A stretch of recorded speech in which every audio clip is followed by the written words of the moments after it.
Hi, Sherman and Natalie. Hi. Hi. Hello. Thank you both so much for entering the Zoom room and joining us here for today's conversation. I really wish that we were, of course, meeting in person and having a really delicious lunch together, but this will have to do for now. So thank you for making and taking the time to be here for that. I'm going to introduce the two of you to our viewing audience in just a second. So hang on just a sec. But first, I also want to thank you, viewing audience, who has joined us and is spending your time watching us, whether it's daytime or nighttime or dusk or dawn, whenever it is. Thank you for, for committing to this and giving us some of your time and your ears and your eyes. Her Honor Jane Byrne is now back in person. We have finally, hooray, opened back the theater. So we are doing live performance again, which is fantastic. But to err on the side of precautions, we are doing these kinds of events virtually for now, until this whole dang thing is safely in our rearview mirror. And then I cannot wait to see you back in the theater and in person sometime soon. But for now, we'll do it this way, and we've got an awesome conversation ahead. So thank you for joining us for it. As for those of you who may or may not have been at a Reflect conversation live and in person at Looking Glass, these are just an opportunity for us to talk about some of the themes and ideas that Looking Glass Productions bring to the surface, or that are humming either below the surface or above. And it's an opportunity to bring in really smart people who can offer their insights and opinions and guesses and knowledge and expertise, lived and researched. And we are lucky to have two thoroughly awesome, supremely knowledgeable people to help us talk about today's conversational topic, which is Chicago's long, sordid history of segregation. Natalie Moore is, among other things, an award-winning journalist, a reporter for WBEZ, my favorite public radio station, a contributing columnist to the Chicago Sun-Times, and also the author of The South Side, A Portrait of Chicago and American Segregation, which received the 2016 Chicago Review of Books Award for Nonfiction and was BuzzFeed's Best Nonfiction Book of the Year. And also Sherman Thomas, also known as Dilla, is an historian, and he's also the founder of Chicago Mahogany Tours, which leads both walking and bus tours of lesser-known sites and locations in the city, including many overlooked on the south and west and southwest sides.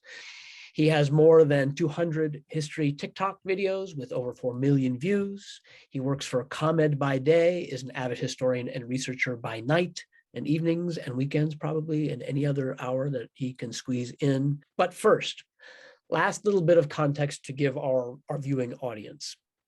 And then I'm going to shut up and let you guys do the talking. As I mentioned, this week, Looking Glass's production of Her Honor Jane Byrne is reopening. And this was a show that opened in March of 2020, March 8th. Unfortunately, it had to close 4 days later because of the pandemic. It takes place in 1981, and Chicago Mayor Jane Byrne decides to move into the Cabrini-Green residences, public housing residences, for about 3 weeks.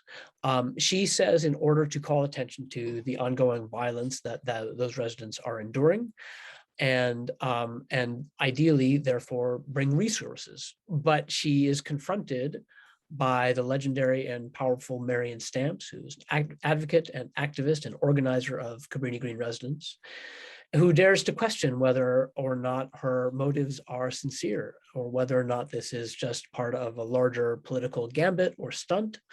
So that's the dialogue and the conflict and the argument that takes place centrally in the play. Those are the events, but I didn't give away any spoilers there.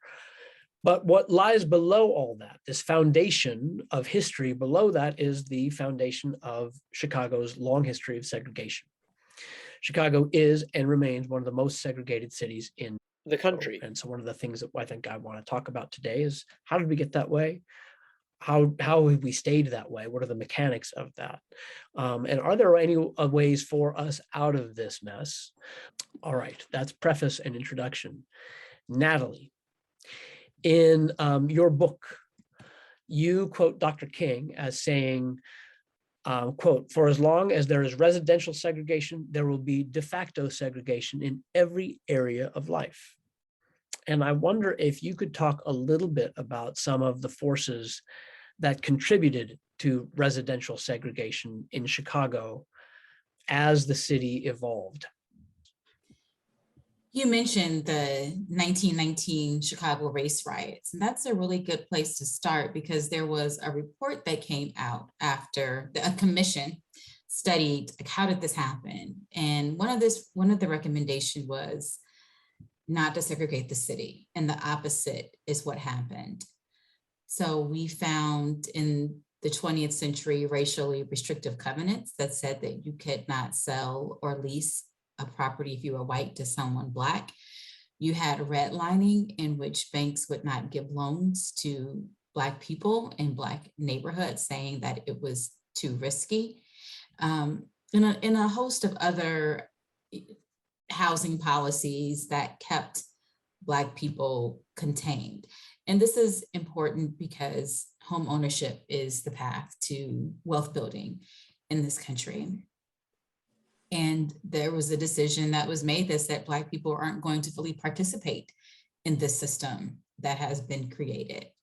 And what segregation in a northern city like Chicago meant was also overcrowded schools. Maybe you couldn't go to the hospital because they didn't accept Blacks and you might die. And then when you look at how public housing was created, Cabrini-Green is different, but on the South Side, for example, you had the Robert Taylor homes and you had Stateway Gardens, Ida B. Wells. And these were developments that were put into Black wards because white aldermen did not want them. And Richard J. Daley knew what he was doing and said, we'll put them here and create these segregated islands within a segregated part of the city. What happened with Cabrini was more about slum clearance. So that was, I believe it was called Little Hell, really terrible housing. And then they built new housing. Public housing at one point was seen as these shiny new high rises that could be homes for families. Well, of course, about the deterioration.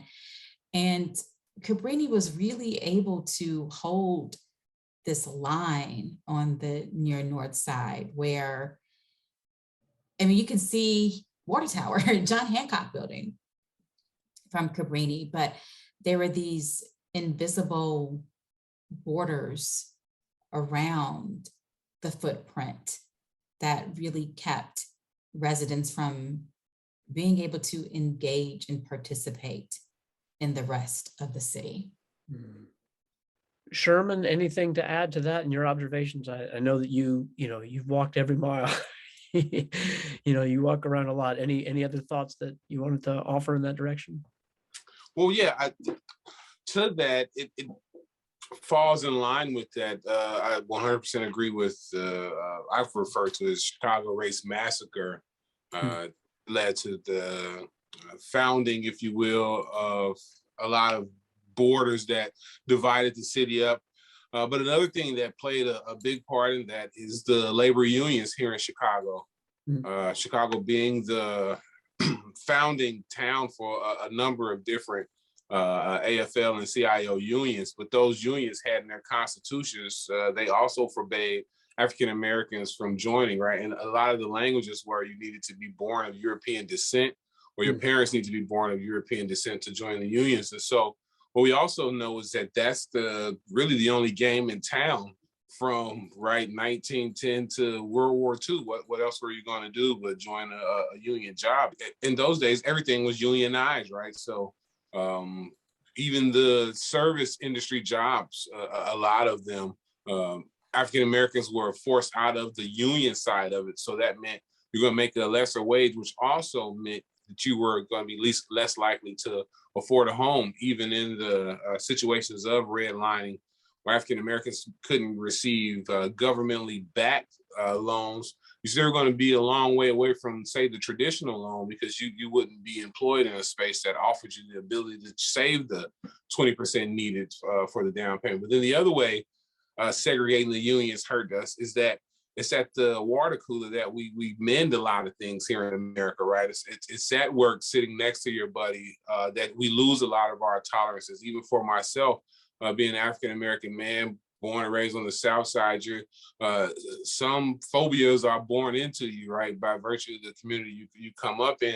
And it was being employed as a Chicago Park District lifeguard, where I learned to understand the Irish connection here in Chicago because I worked with Irish lifeguards. It's when I worked in a call center, right? And you're sitting next to people who are part of the LGBT community. You sit next to them every single day, 8 hours a day, you start to get a better appreciation of each other and each other's struggles. And when you segregate the union for much of the 20th century, you deny the person who may not be fully bought into, say, a racist indoctrination, right? If that person is able to work with an African-American, then maybe they start to push back against the racial covenants of their neighborhood. Maybe you start to see them become allies faster.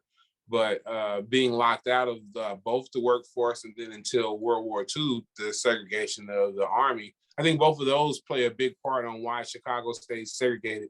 And again, for the same reasons, if you're a battle buddy with somebody, when you come back home, you may say, I don't have a problem with the African Americans moving in on my block. I've seen the best of what they can do in a theater of war, right? But when the armed services are segregated, you don't even get to relax those kind of boundaries. So again, I agree wholeheartedly with I agree with much of anything Natalie Moore say that, but also I think the labor movement and African Americans being locked out of it, and then also to the point, even in that, they were the strike breakers, right? In a lot of the strikes, they were the strike breakers, the Pullman strike. They were the strike breakers for the stockyard strike. They were strike breakers for the Teamsters in 1904, and so that also puts the animosity on African Americans moving up to the city, which further puts up those dividing walls. You're not only prevented from becoming allies with people who you may not have known and who you work with in the workplace and you find yourself next to, but then in that case, what you're describing is you're actually actively pitted against them because you're being brought in to break a strike or take their jobs. Yep. Chicago is sort of notoriously this city of neighborhoods. It's, it literally advertises itself as that. And I just wondered if either of you could talk a little bit about that. Sherman, I at least initially want to throw this in your court, but Natalie, chime in.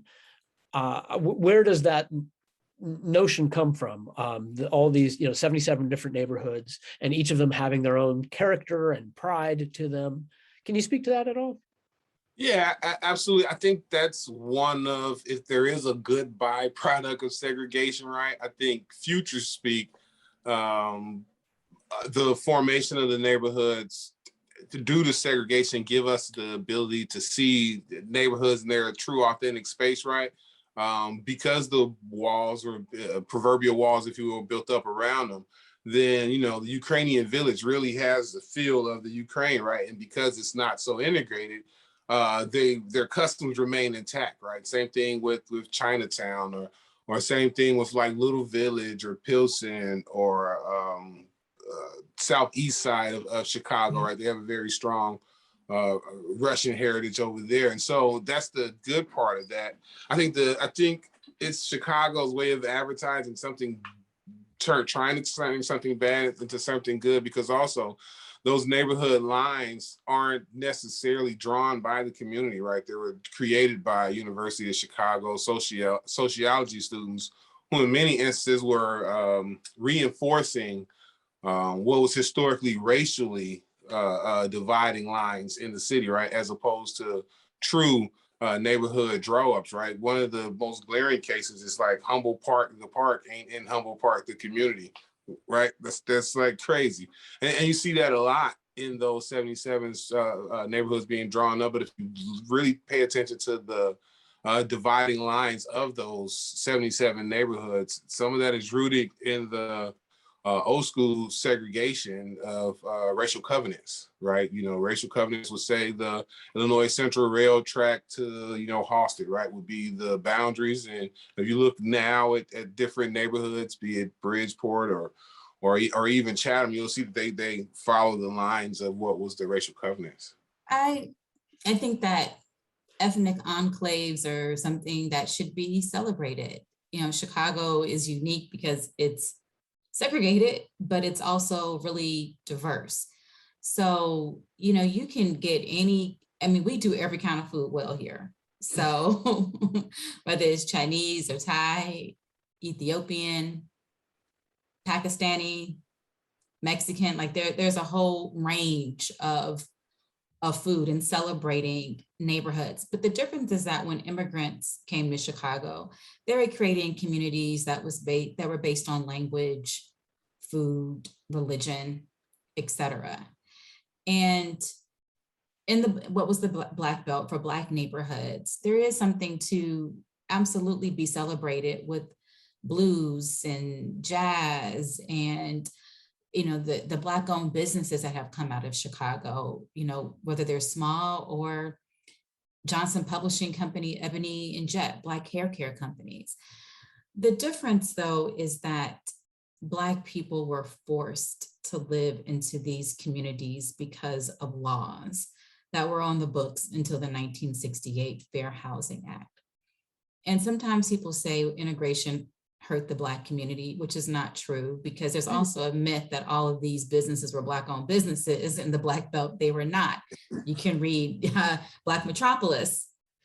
I was gonna light my lighter on, but I don't want my smoke alarm to go off. But I really, oh my God, again, to shudder to cut off the great Natalie Moore, who I steal a lot of her information from in my research, right? If I see her name on it, I don't gotta check for a second source. But thank you so much for saying that, because I imagine the level of frustration people like this dentist I know, I think of Dr. Daniel Claiborne, who could afford to live outside of the Black Belt, who had a couple kids and who had to practice law and live in the same space because of redlining and racial covenants. And once you see that the Fair Housing Act passed, you see a lot of the professional African Americans move away from the Black Belt. And it ain't because they're chasing white spaces, it's because they want their kids to have a bedroom of their own, right? And also to the point that African Americans, no bungalow in Chicago had a Black family living in it when it was newly built. So the very new housing stock of Chicago from 1920 to 1960, right? None, for no bungalow. We don't have any information of an African American family living in a bungalow that was built up from the ground up. So they were just, it's the same way they felt about housing projects, right? Just something new. We terribly understate the overcrowding of the Black Belt. And I'm glad you brought that up. It was very, very overcrowded. And if we look at, and we don't even have to just keep looking at the 20th century, we look at today, the life expectancy in Inglewood versus Streeterville, these effects are still there. Your zip code is a social determinant. Last year, our team, our race, class, and communities team did an analysis of COVID cases and deaths. And the places with the lowest number of deaths and cases were Streeterville and then near North Side. And the highest cases were South Shore and Little Village. And there are lots of, you know, reasons around that, but it goes back to segregation, and it goes back to outcomes. You've both talked a little bit about your parents, how they talked to you about the city of Chicago. And I guess I'm wondering if you could relay a little bit of that to us. Like, what did your parents tell you about where you could go, where you couldn't go, and the nature of Chicago segregation? How did that manifest from them to you? And then my second question for now is, how do you in turn talk to your kids? You both have younger kids and older kids. How do your conversations, what do those look like? Maybe one day the teenagers and young adults will read my book, but right now, like, I'm not that important to them in that way. But one thing that we did do as a family was explore Chicago. You know, Chicago is so big, and we've talked about some of these neighborhoods. So, you know, if Lisa Lee were here with us, you know, I quote her a lot about how art, food, and culture are what make a city. They aren't the extras. So we use food to explore different neighborhoods. As one example, all right, let's go try Vietnamese food, and let's go into the Argyle area. Oh, and then while we're walking around, what do we find? A nail depot. And, teenage girls can buy, Essie nail polish half off, and, and get all the other kind of stuff that, beauty supply stuff that a lot of girls like. But it's entering those neighborhoods so that they know that it's there, but also that you aren't confined to just where you live or where grandma lives. Like, this whole city is for you. So that's one of the messages, that there shouldn't be any place in the city where you should not feel you don't belong.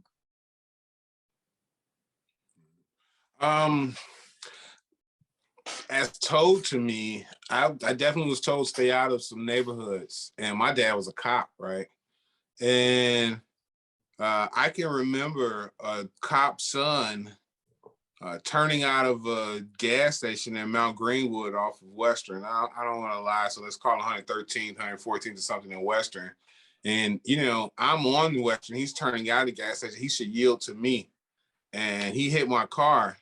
And they wrote me up as person number 1 on the report, which typically means at fault driver.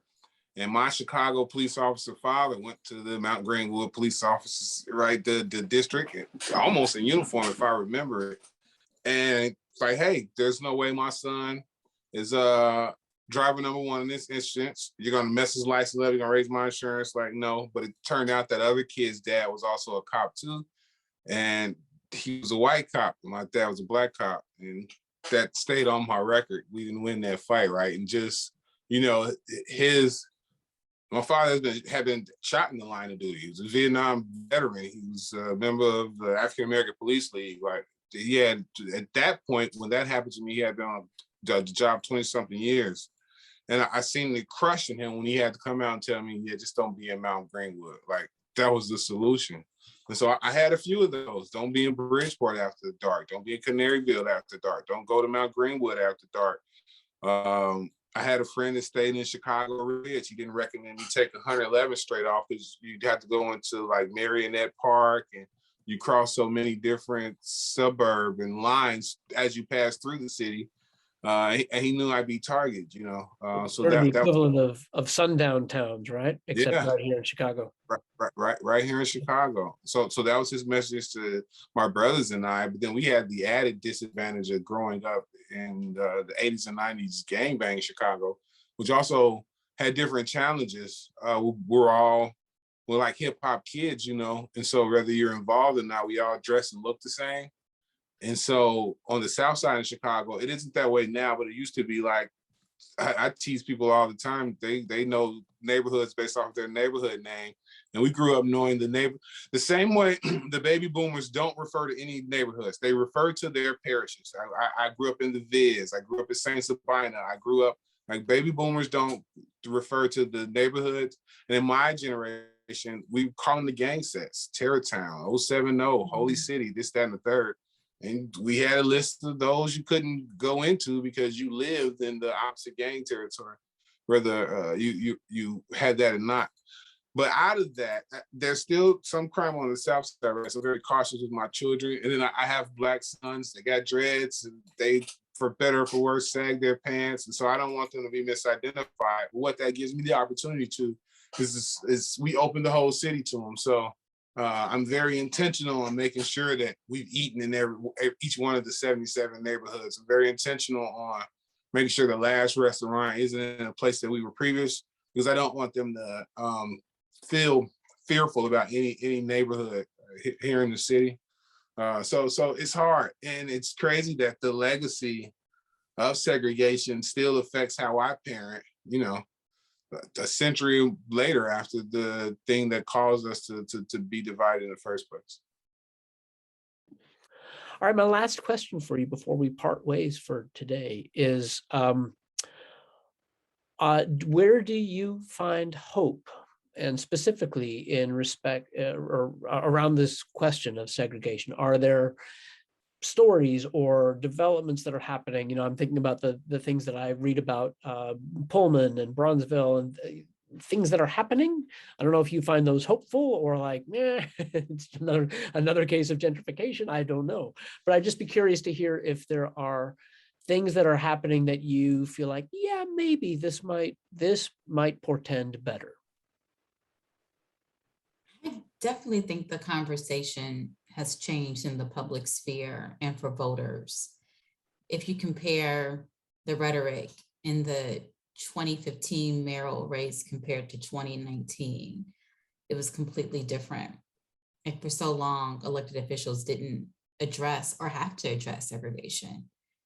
And I think that is being centered a little bit more, probably not to the degree that I think it should. I think that policing and criminal justice are really still at the forefront for reform. And I'm not saying that they shouldn't be, but housing policy is really wonky and it's zoning and it's not, it's not sexy work. But the work of the Metropolitan Planning Council doing the cost of segregation, not just me as a reporter, there are other reporters who are doing this work and trying to get the public to think about these issues.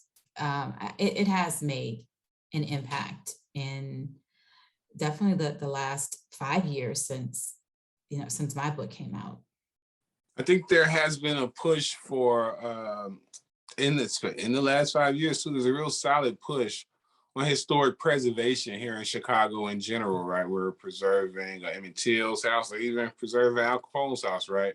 And I think in recognizing what occurred in the past, we're also seeing that the past kind of shaped what we have going on. And there's stories of displacement that, frankly, I'm hoping that my generation and generation after don't want to see, right? I think the flags and Pascal Boricua are like the perfect shining example of we're not going to get pushed out.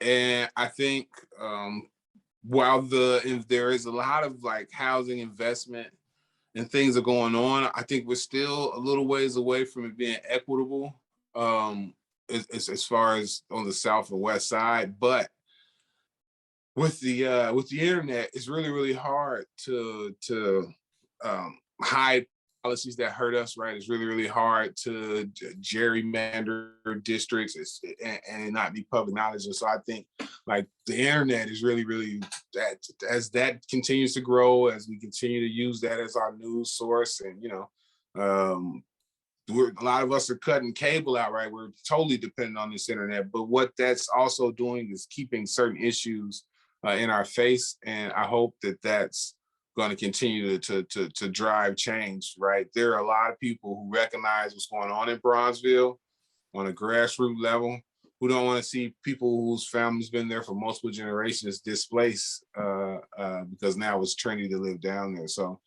I hope that continues, right? Now, and then the other part of it is just we're doing ourselves a very big disservice, continuing old traditions that aren't bearing out any present day fruit, right? Like we'll be a whole lot better off. We'll preserve low rents if we live with each other, right? If we continue to segregate stuff, y'all gonna be paying way more than y'all need to up there in Lincoln Park, right? You move to Washington Park every now and again, and don't fight it when brothers move to Lincoln Park. That's gonna like naturalize the lower, level out the rent. Like there's so many benefits to integration that we need to focus on that. All right, you too, Natalie, Shermann, thank you both so very much. I feel like the wealthiest man in the world to have gotten be the beneficiary of your shared wisdom and experience and knowledge. I am, and we are so lucky to have had you as our guests today. So thank you very, very much. Thank you. Hey, thank you for having me. Sure.